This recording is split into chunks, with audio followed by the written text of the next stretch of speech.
Crushgasm, the podcast dedicated to the highs and lows of crushes, from their first to their worst. We're going to cover them all with a cascade of characters, including our guest today, a girl who took notes all year long, me. Yep, we're rounding out the year with another look back at the people, things, and other goodies that made my heart go pitter-patter.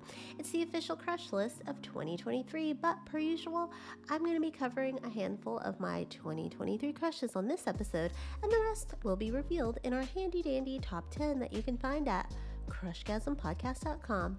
But before I get into the goods, let's talk about this year. The world continued to be a hot mess, but let's not talk about the politics, the wars, the drama that political figures, aka men, continue to cause our world. That's because it's been done like that since the dawn of time. Men, can you get your shit together? Please and thank you. As for me, I moved from Virginia after 2 years and headed, well, not back home, because in all honesty, I don't think I'll ever return to California. Spoiler alert. Yes, the warm weather is missed as well as the people, but I don't miss working 24/7 and only being able to enjoy the comfort of an apartment that costs way too much and is way too small. I also don't miss paying all that money and then stepping outside and smelling pee every few feet. Seriously, LA is more like a public restroom than a city. Anyways, we packed up the biggest U-Haul that one could get and headed to Columbus, Ohio. Yeah, I started my first full-time job ever, actually, in my entire life, and it's been grueling, but for the most part, I do enjoy working in a school setting. Will this continue to be my reality in 2024? Right now, I'm leaning towards yes. Could I someday be more than an aide and run a whole ass classroom by myself? I honestly don't think so. But if I did take that route, it'd probably be 3rd or 4th grade realm. But that's not what we're here to talk about. We're here to talk about the things that made my official crush list of 2023. So here we go. I jotted down my top 10, but if you go to Crushgasmpodcast.com, you'll see there's a bonus this week because I also love the girl power of fandom this year. Barbie, Beyonce, and Taylor Swift moved many to not only head out to theaters and venues across the country, but also to dress to impress while doing so. I think after COVID, the pandemic, and being in sweatpants for so long, it just felt good to see people be excited to get dressed again. And again, you can find more about that crush at crushgasmpodcast.com. So, since we're talking about Barbie made my top 10 movies of the year, but it didn't quite make the cut when it came to this list because there was just so much great cinema that I had to make room for. Other aspects of pop culture that I loved, which includes 2 live events that I got to go to, ironically enough. The first one I went to, I saw Barbie earlier that day, and that's Garth Brooks in Las Vegas. I've written about my love for Garth Brooks at, again, shameless plug, Crushgasmpodcast.com, but man, oh man, this was the second time I got to see him in all his glory. The first time was back in 2016 when he did an episode of Jimmy Kimmel Live. So when he announced this Vegas residency, I knew I had to go and no expense could be spared. I cashed in a birthday and holiday gift for a really good ticket and then I paired it with a trip home to California over the summer. The trip back home dismal, part of the reason I probably won't ever move back, but the concert, fucking fantastic. I could touch the stage. I could see him. Oh, it was amazing. Garth Brooks is as much a storyteller and showman as he is a singer, and he fired on every cylinder that night. My favorite song had been on none of the set lists that I was checking daily, so I wasn't expecting it.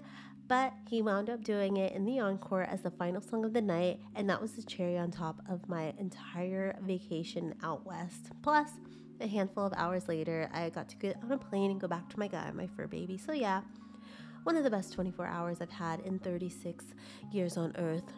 And another live event was getting to see my favorite podcast live, and that's the This Is Important podcast, which is the show the guys from the Workaholics do.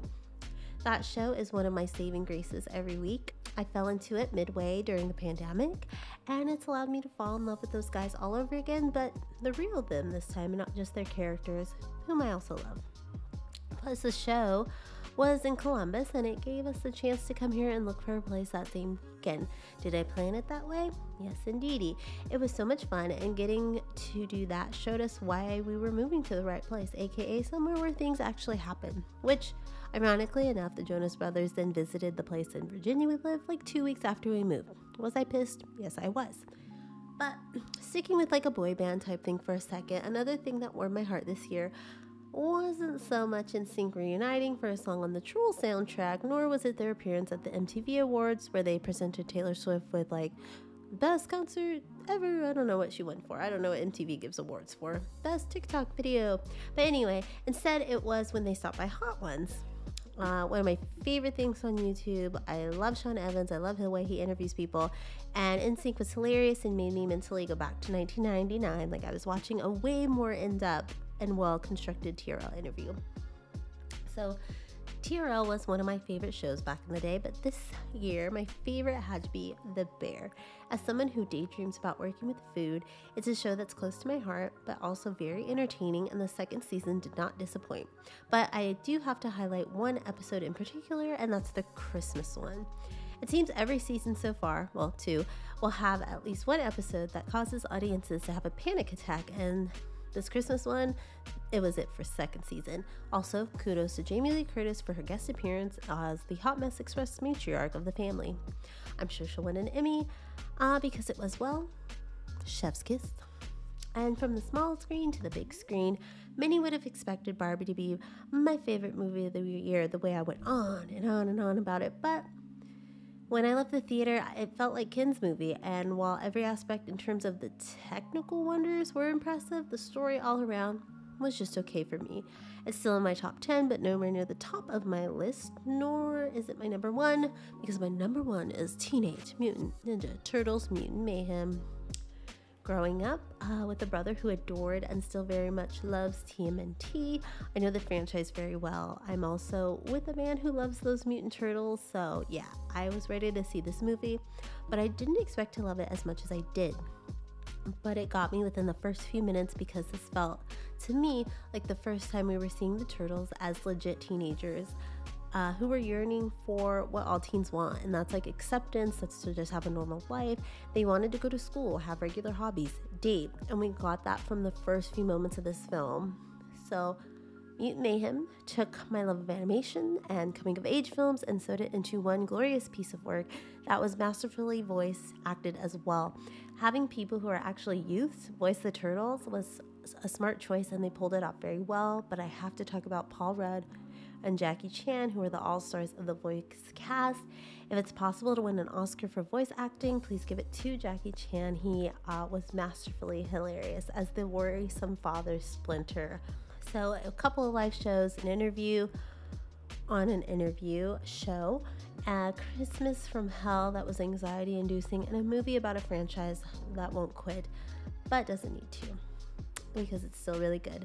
Those are just half of my crushes from this year, but who else made the list? Keep your eyes open and on crushgasmpodcast.com. And thank you for listening, and as always, keep crushing it.